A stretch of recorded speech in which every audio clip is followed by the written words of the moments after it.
Like to say hello. So, how's it going, Ryan? It's good. How are you? Good. And with me, I have Justin. Hey, everybody. Back again. I got Hello, nothing Justin. else. Yes, hi. And we have Kai with us, as always. Hello. Oh, you're back from a break. You weren't in Goblin Quest. I know I wasn't. School caught up to me, but I'm back and I'm ready to play. All right, glad to have you back.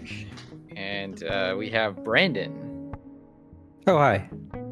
Hello, I'm Brandon. Hello. I do Brandon things. I'm scared to GM for you. What? Because you're such a good GM. Well, I appreciate that praise. I mean, I've run your modules. I've done, we group ran Goblin Quest. Ain't no thing. I'm gonna be, a whiskey and a Paloma in, so loosened up myself. Wait, what's Paloma? Paloma? Oh, dude, that's 2 tequila, 2 grapefruit juice, a little bit of lime, and then soda. So, funny story. I know this is going to just derail a little bit, but I had Hispanics at work tell me to say no más Paloma. So I guess they're saying no more tequila? What was the context? I don't know. They just told me it was one of those things that people of different languages do to mess with you. And I thought they were being like a lot more crueler with the word Paloma, but I didn't realize that it's an alcohol. Yeah. Well, I thought it's a penis or something. Well, It's a- Más Palomas also means more pigeons in Spanish. right. So I don't know if they're talking about like the bird. If there's some other slang involved here. And this was Yeah. like 2003, so I don't even know if Paloma the whiskey existed then. It's not a whiskey. It's a cocktail of things. Oh, okay. And last but not least, we have Mike with us. Sorry. I'm now Googling Paloma. The long forgotten Mike. What's going on, bud? Oh, nothing much. Just enjoying the Paloma conversation. It is invigorating. Alright, so we are playing a game called Fate Accelerated. There is a longer version called Fate Core, but we opted for the version called Fate Accelerated because it's even more streamlined. It's very rules light. I enjoy it quite a bit. And this session we are just working on session 0, so that's character creation and story setup and all that good stuff. So we're just gonna take it from there. We probably will release a minute mark that you can jump to if you just want to jump to the first session, or perhaps session 1 will be next episode. Not sure, but we'll see. So we'll just start by working on our characters and making sure everyone's on the same page for their characters. Does everyone have a name? Let's start there. You have a name, right? I don't even have a vision for my character yet. Excellent. Off to a good start already. Yeah. I got a name. I also have a name. I go by Justin. I thought it was Jables. Sometimes. I got Luca, Angry Hand, San Pellegrino. I'm loving the sparkling like sodas and water based characters. So LaCroix. What was Yeah. the new one? San Pellegrino. San Pellegrino. There oh, you go. that's the Italians. You've got to Water, be right? Perrier or something like that in our next campaign. You Right. must be. We'll So keep are a theme. you gonna go as Luca or Angry Hands? I'm not sure. I think it depends on the who's saying it. Luca is something my friends call me, but Angry Hands is something they call me on the street. Okay. All right. We got Quinton as well. Quinton Yes. Gold. Quinton Gold Martin. He goes by Gold, as to keep his identity and his true name, the family, secret. So you said your family name is secret to us? Well, no, his name is Quinton Gold Martin. But he would go by Gold during like meetings and things. And only very few people close to him would know his real name. Most people on the streets know Gold. Nice. Would we call you like Q, or do we go with Quinton? Do you? Or is that for like really close friends? That'd be like for really close friend, family. Yeah, more like immediate family. So how are you related to the Martin family? That was my question. I see your power gaming already. Being related to the crime family. I'm a young up and comer. Like I'm just like the cousin's cousin. Okay. It's like far generation. He's not like indirect at all. So more like Once Bastard Martin. Yeah. Wants to get into the business, but he's not like next in line or anything like that. Nice. Could be like, that's Johnny's brother's cousin's son, nephew. That makes sense. That's a funny bit. I see we have. Is it Talia or Talia? Talia. Talia. Okay. Yeah, so Talia de Natale. But people on the street would definitely know her as Shorty. She's 5'2" and probably seems a lot shorter than she actually is, despite her always wearing like platform boots everywhere. But yeah, that was like the main idea that I had for my character, was just someone that's very short, very strong-willed. That's where I kind of based my character off of, and I just like the name Talia. It's all right. So. I also have a name. Okay. I'm going with James Jones, or as I'm known in the back streets as Jimmy the Hand. Nice. Okay. James Jones, right? Yeah. Do I just hit the X and then it brings it over into the characters area, or do I actually have to type that in the characters area?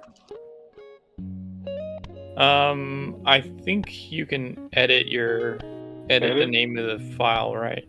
Oh, there it is. Okay. Yeah. All right, Brandon, do you have a name? I do. I'm gonna go with Imogen Bradley. Nice. Okay, Imogen. Isn't that? There's some. That's music of some kind. I'm trying to remember what the name is. Is there like a band or an artist named that? I'm googling it right now, Oh, and yeah, it's Emery. Where's Justin? Maybe some. I don't know. I haven't heard Emery in forever, but Emery. maybe them. Imogen Heap. Yeah, that's what I'm thinking of. Never heard of him. Moving on. Everyone have a description of some kind. This doesn't have to be detailed as well. Like a visual description or character? Yeah, like I mean, pretty much anything can go there. You can put personality stuff in there if you want, but I tend to just do like a shorthand. Like for my example character, I was like a big guy with a ponytail. Like, it could be as short and sweet or as long as you would like it to. Well, Gold is, he stands around like 6'2", long black hair that goes to about the back of the neck, wears like a pair of glasses, and is usually has his head in his book that he's been keeping since he was a child about all the information that he's seen and gathered. Yeah, he wears a lot of coats and like sweaters. He sounds pretty cool. Thank you. I guess I guess talked about his background a little bit, but he's like part of the family, but not really like anyone powerful. He's kind of on the outside, but wants to work his way in. He's a very nerdy individual, so he keeps like his eye out, but he's not very social. He asks a lot of questions, which has pissed a lot of people off in the past. But he'll keep asking questions. But he's very knowledgeable about the family and the city. He loves like crime movies and things like that, and that's kind of his thing. And he looks up to all these people. But yeah, that's Quinton Gold Martin. I love it. Sounds so cool. So it sounded. Who was the bookish one? That'd be Quinton. Yeah. Quentin. Does Justin, Luca, do you have a physical Okay, so description when it at all? comes to Luca, the angry hand San Pellegrino, he's a larger man. He's built like he's a bigger human. It's like his bone structure even seems bigger. He's just a bigger human. He may not stand like a monster. He's like 6'4". He's a 40-year-old guy, and he's slightly balding, and you can always find him with a Macanudo brand cigar in his mouth. He has a good what's it called? Vibe to him, so others look at him and typically like him for the most part. Macanudo, huh? Guys like macaroni flavored cigars? Are those real? Yeah, it's what Tony Soprano smokes or something. Oh, okay. All right, that makes sense. It's very on theme. I've never seen an episode of that. I was just looking up what cigars everyone smoked, and I was like, that's a name I can say. All right, so let's see. Talia, do you have a description? Yeah, as I mentioned before, she's definitely like a very short person, 5'2", 5. Maybe she says she's 5'2". She's definitely probably closer to 5 foot. She has like very big, frizzy, curly hair that kind of gets in the way of things. Definitely like can't see very well because her hair's always in her face, but she is like incredibly buff. As like a kid that definitely like grew up very privileged, but kind of wanted to be on the streets with like the kids that didn't have as much money. So she kind of like works her way. She fits into small places very well, but she's also not very sneaky in the sense that like she's very hard not to notice, I guess, if that makes sense. Mhm. And she smells like clove cigarettes because her parents won't let her smoke real cigarettes, but she's rebelling by smoking cloves. So that will definitely follow her around. Okay. All right. So she can be heard with those crackling cigarettes coming down the alleyway. Oh, that. Also, she has like she's like kind of into like the 90s grunge style as well. So she has like a black chain that she uses as a belt, which doesn't help her being sneaky at all. And she can constantly be found on like her 1993 like IBM Simon cell phone that her parents gave her for her recent birthday, and she's obsessed with it even though none of her friends have a cell phone, so she kind of just uses it by herself and plays like Snake on it. Yeah. Snake. Okay, I'm glad you mentioned that because we haven't gone into the setting at all, but yeah, it will be 1993. Don't ask me why I settled on 3 versus 4 or 2. But yeah, so it's 1993, so that's a good thing to know for the character information as well. Did you know there's an actual 1993 Brooklyn robbery that happened, like a really big one? Really? Big enough to be like reported? Is that like the build up to the town? Yes, it's totally our story. I was looking into the North Hollywood shootout, which is like 1997, I want to say. But anyway, let's see. Oh, I'm looking it up. Did we get a description? We got a description from Quinton, right? Yes. Glasses, cool clothes, cool sweaters. How about Imogen?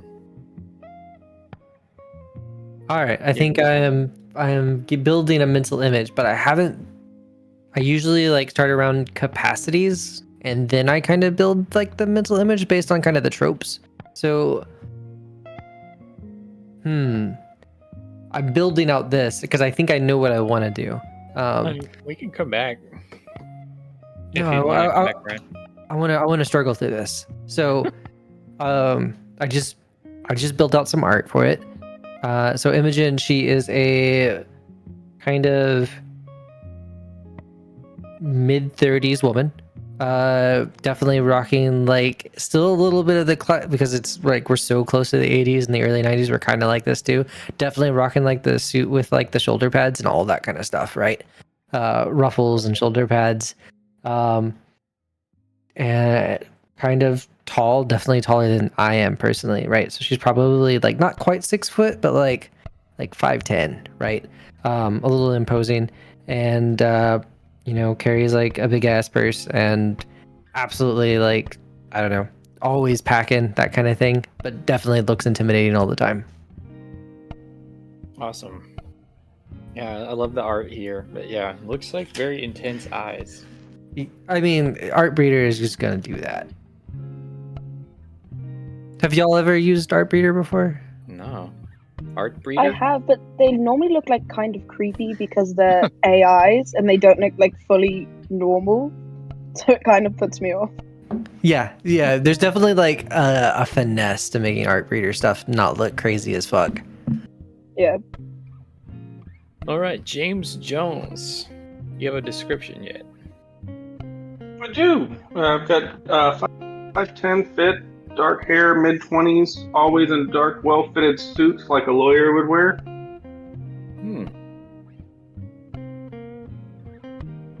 He sounds like he's in the mob.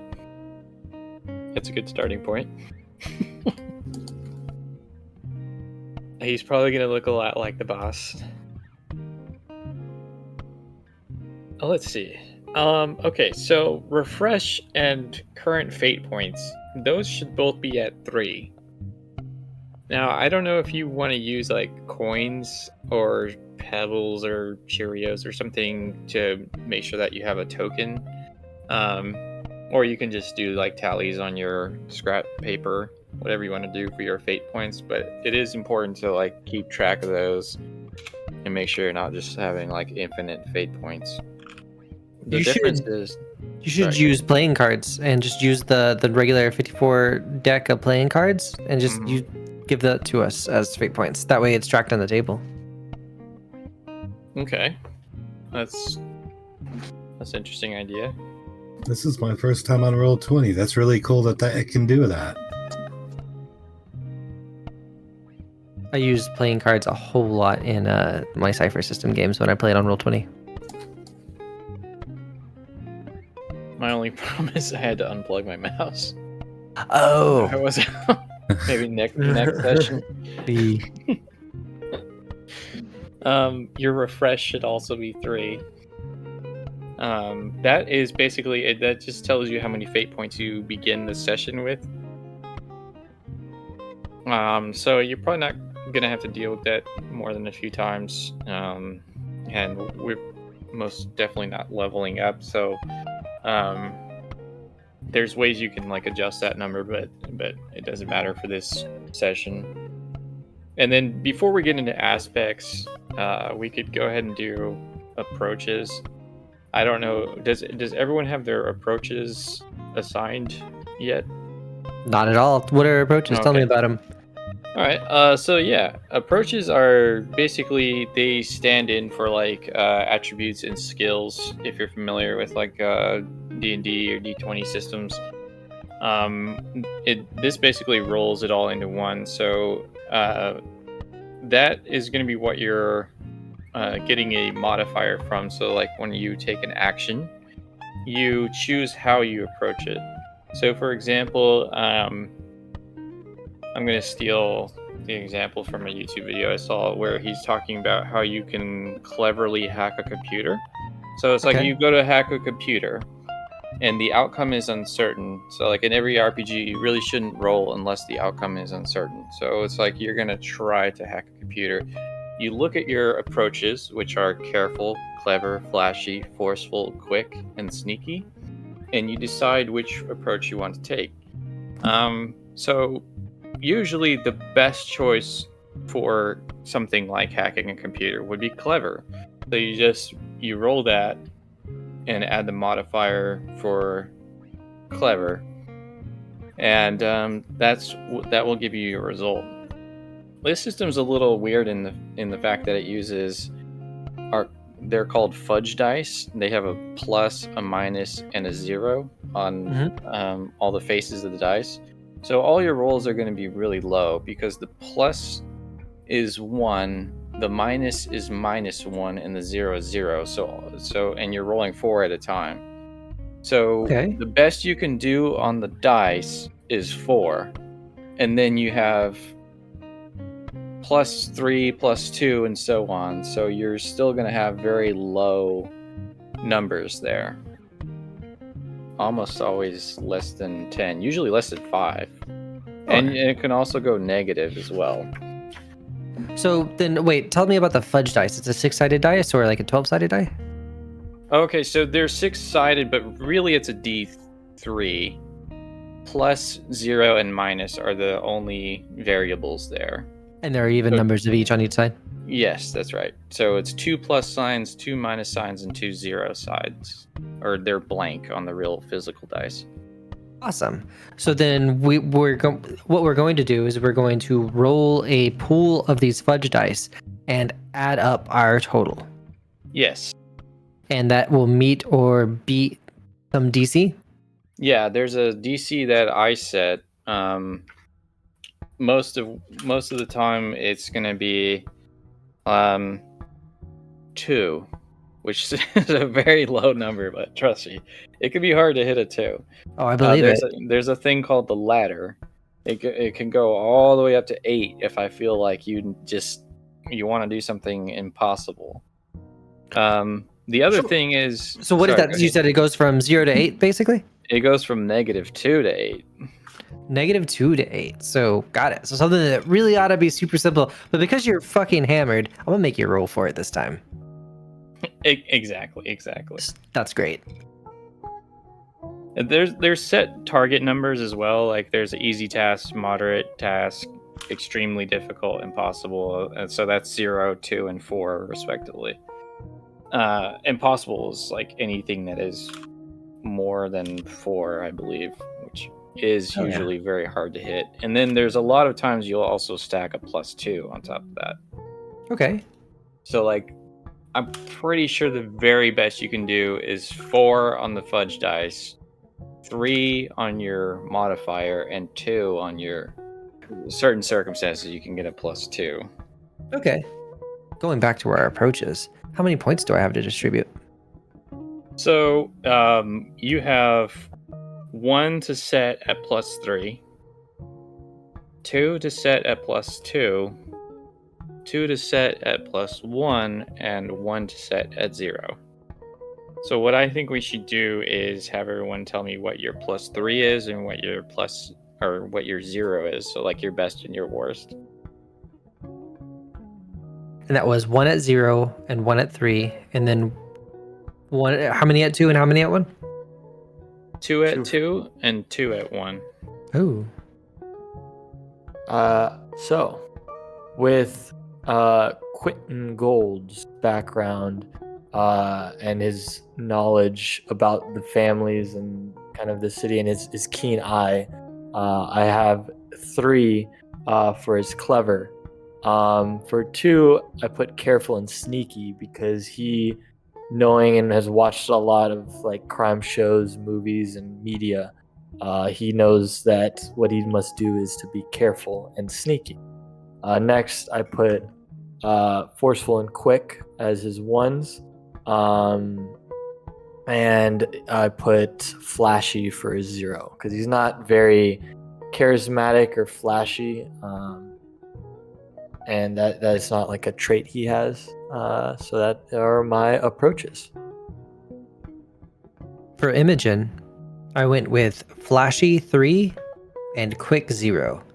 She is absolutely all about the display of power or authority, and anything worth doing is worth taking your time on. For my 2s, I don't know if you wanted us to actually go through the 2s or not. That's cool. I put 2 for sneaky. She's not necessarily one who would be like stealthy or going around, but rather if we use sneaky in other contexts where it's like, yeah, I'm imagining that we can use these approaches in non-direct ways sometimes. So that might be really interesting. So sneaky and clever 2, and careful and forceful are the 1s. All right, perfect. Let's see. Luca.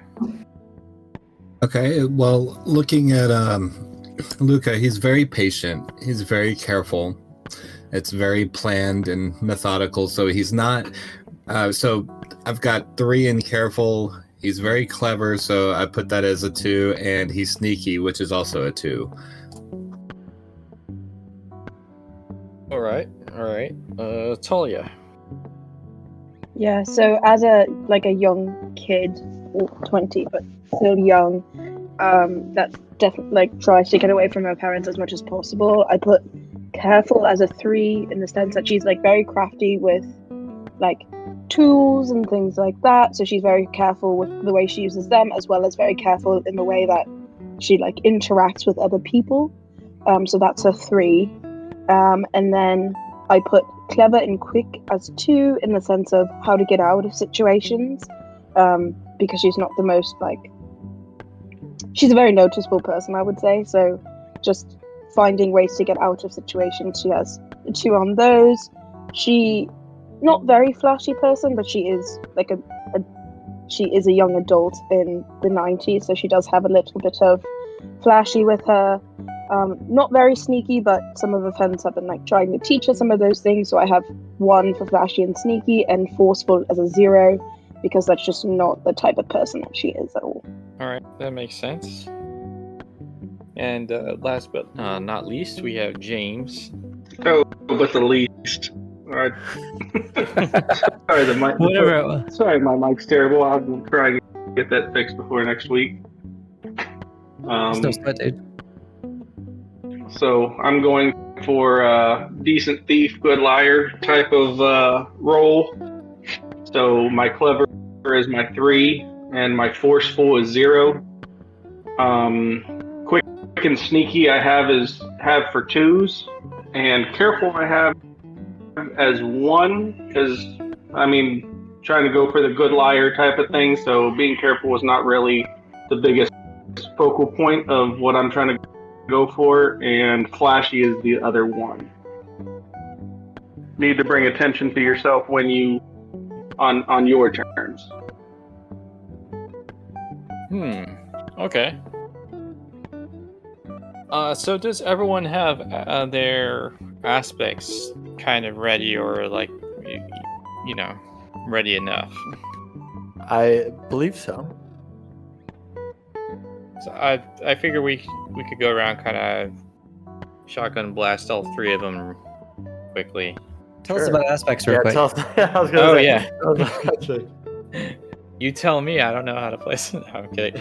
So when you start, during character creation, you're gonna deal mainly with these things called aspects. The cool thing is, aspects can apply to other things in the game besides just your character. But for the main 3 aspects that you have to start with are your high concept, your trouble, and the first of 3 possible other aspect slots. Your high concept kind of just summarizes your character in a sentence. So the example I gave earlier was like Han Solo is a charming pilot smuggler. Like that sums up Han Solo in a sentence.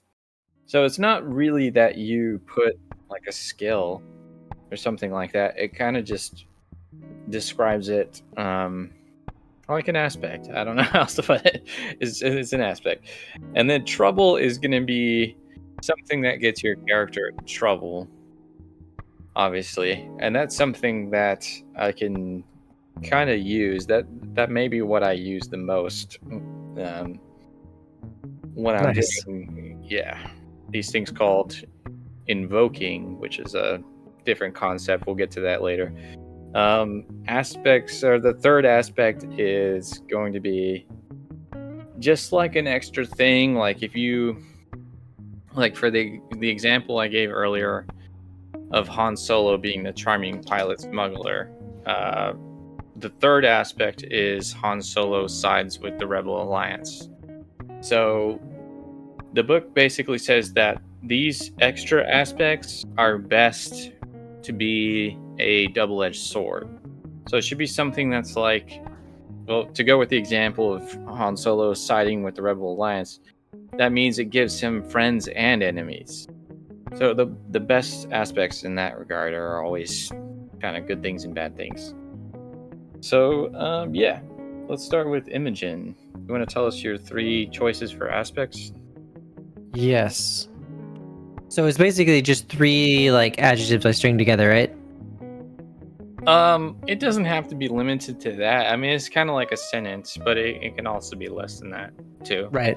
Okay. Like trouble can be gambling problem. That's only 2 words. Right. That tells you all you need to know. So going for the high concept aspect is oh my gosh, I just had it and I didn't write it down in my text box and now my brain's like whoop. So powerful. No, intimidating. What do they call in a gang like someone who goes out and like makes the things happen? Like what's that? Soldier? Soldier? Enforcer? Yeah, I was gonna say enforcer. Yeah. Intimidating enforcer, but I feel like I need to add more to that.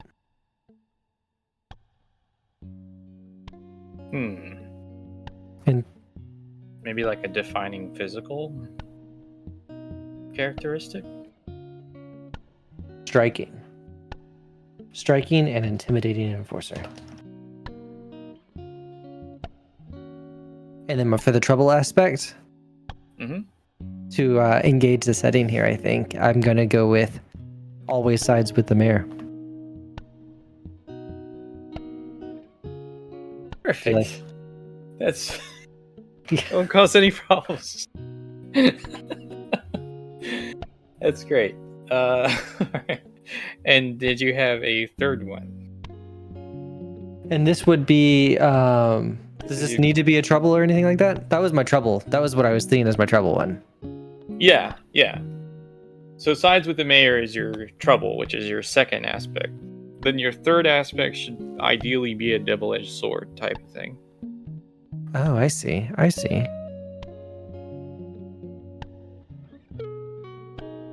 Can't resist a drink. That sounds like a second trouble, but I'll take it. I'm sorry that you feel that way. That's well, actually, come to think of it, that's a social thing too, so that can be a good thing. Right. Maybe I should reword it though. I've worded that in like an inherently negative way, so I can re-architect that.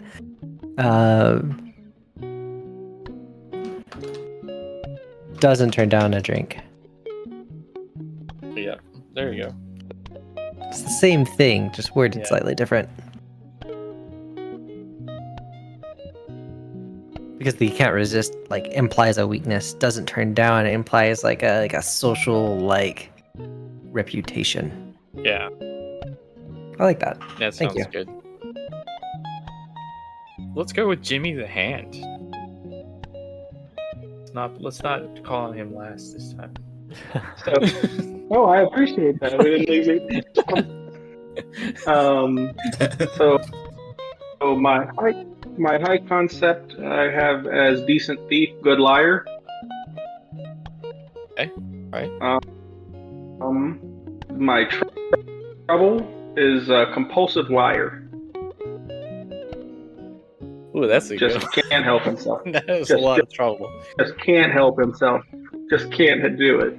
And as the third, what do you have that listed as? So additional aspect that is not a skill. Cops are not to be trusted. Okay. Nice. Neat little package there. Let's go with Talia. Okay, for my high aspect, kind of think like Basher from Ocean's 11. So like a methodical engineer and like a technology girl, as like the high concept. Her weakness is definitely the fact that she's an arsonist and can't help but light things on fire, especially when it's like the property of someone that's annoying her. Perfect. And as the third aspect, she's friendly to a fault, in the sense that some people may think that it's fake. It may or may not be fake, but she can't help but have this friendly exterior. Okay. I like that. All right. So let's go, Luca. All right, so I've got the three aspects. The first one is that he's incredibly connected to the rivals of the Martins and the Valentine, or the Mayor Valentine. So he's incredibly connected. He knows the enemies of our enemy, essentially, and he's like connected, so they're cool and deal business with and whatnot. His second aspect would be that he has bronchitis, so it makes him speak a little more winded, and so he talks a little more spacey. And it also makes things a little bit harder for him to move around. He can get tired out pretty quickly.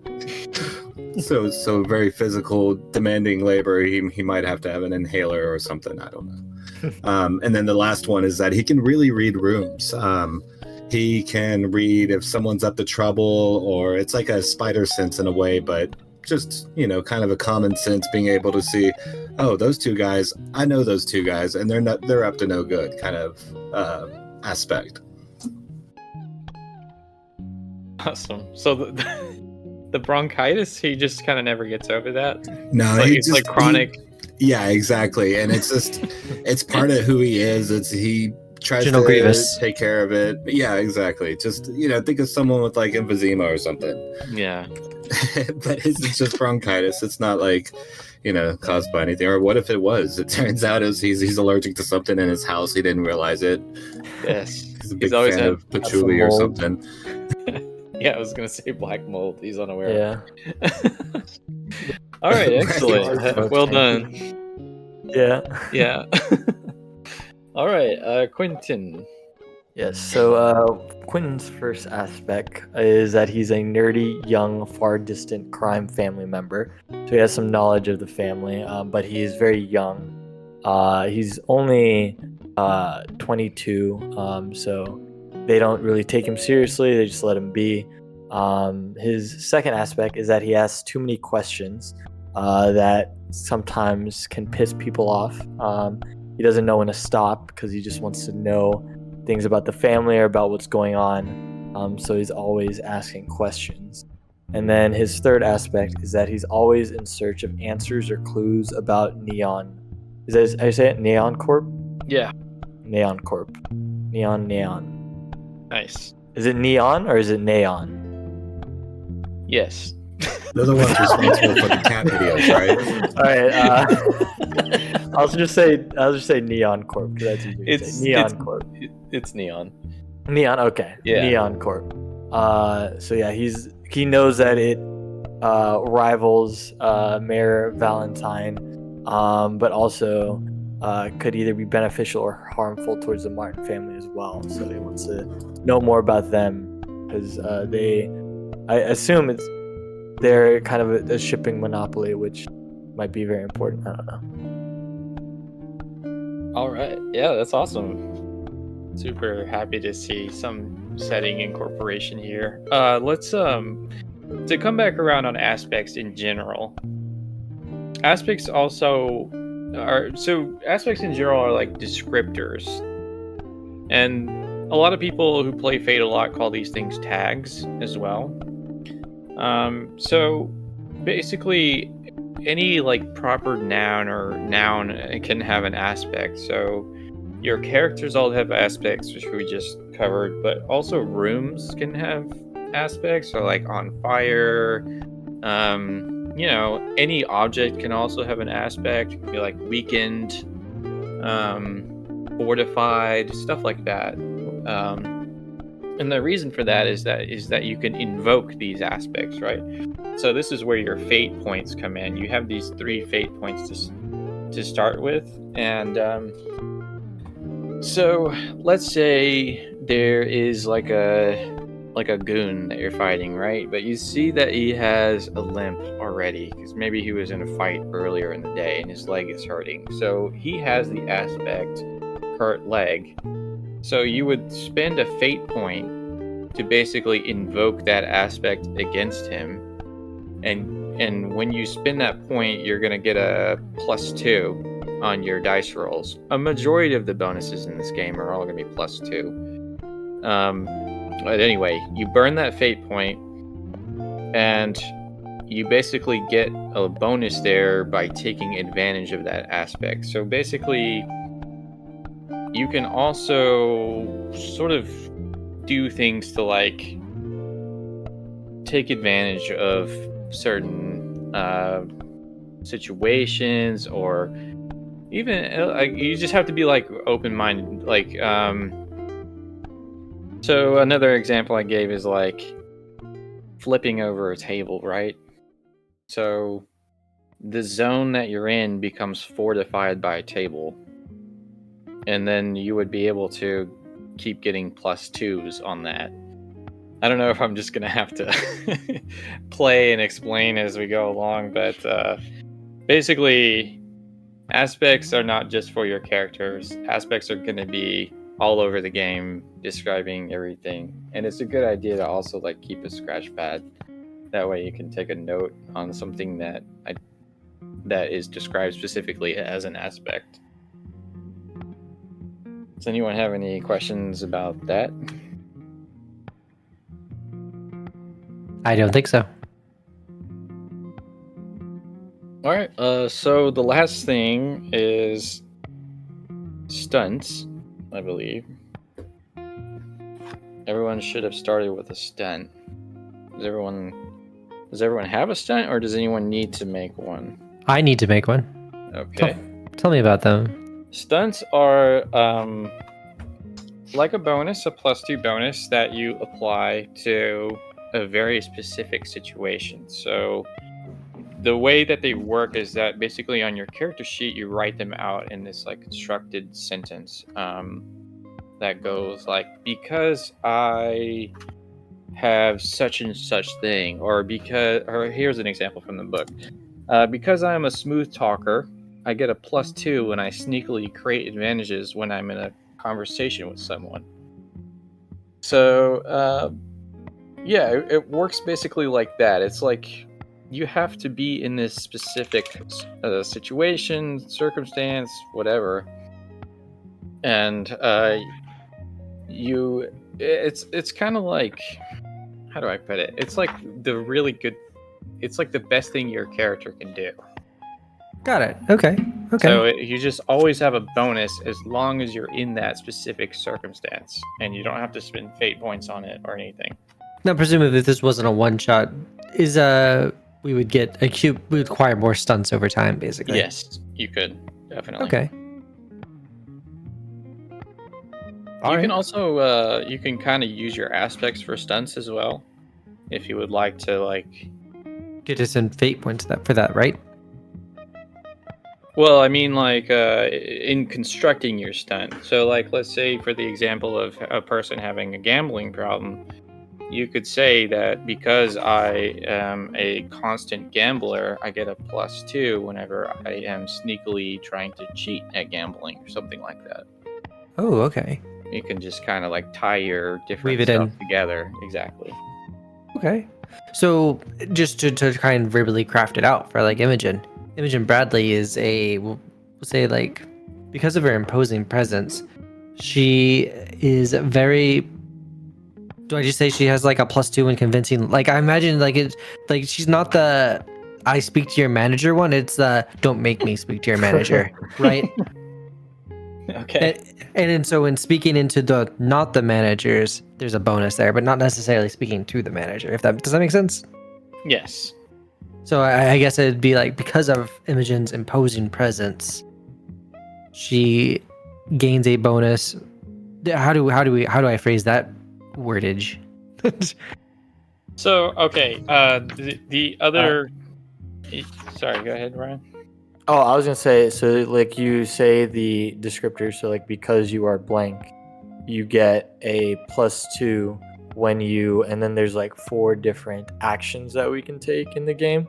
And then so, I guess for example, so for me, I put, because Quinton is a very nerdy crime family member, I get a +2 when I cleverly create advantages when I've done research or have knowledge on my target. I don't know if that helps. But basically you'll have an approach and then an action and then when that takes place. You can also opt to switch the +2 for a once per session like nuke type of thing. Oh. like So- instant success. Yeah. So the example is because I am well connected, once per game session, I can find a helpful ally in just the right place. Mm. So it's kind of like you're telling me what happens with your free I see. once per session thing with your stunt. Got it. Okay. Well, I definitely want to get the bonus then, and it's basically convincing underlings to do my bidding. So yeah, because Imogen is striking and intimidating, she gains a bonus when convincing underlings to do her bidding. Nice. Well, Ryan, you already said yours. Yeah. One down. Nice. Alright. I guess that's 2 down now. Yeah. You want to just repeat it real quick? Just Sure. For fun? Quentin Gold is stunt is that because he's a nerdy crime family member, he gets a +2 when he cleverly creates advantages after doing research or having knowledge on the target. Perfect. All right. Jimmy. What I've got down is because I am a compulsive liar, I get a +2 to clever when I am in a conversation and I am being dishonest. I think that one you need to kind of narrow it down a little bit. If you're being dishonest, maybe to tie into your person doesn't like authorities, you get a +2 when you're lying to the police. Does that make sense? Yes, when I'm being honest to authorities. Yeah. All right. All right, that's fixed. Talia. Perfect. Okay, so I'm not actually sure that mine like kind of fits a thing, but this was the idea that I had, which is because Talia has a mastery in crafting and using tools, she would get a +2 when there's a time crunch to do a tools-based task. I don't know if that's too specific or not.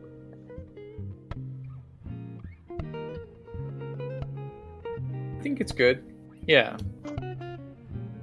So +2 when you're using tools in a larceny type situation, right? Yeah. Yeah, that's all right.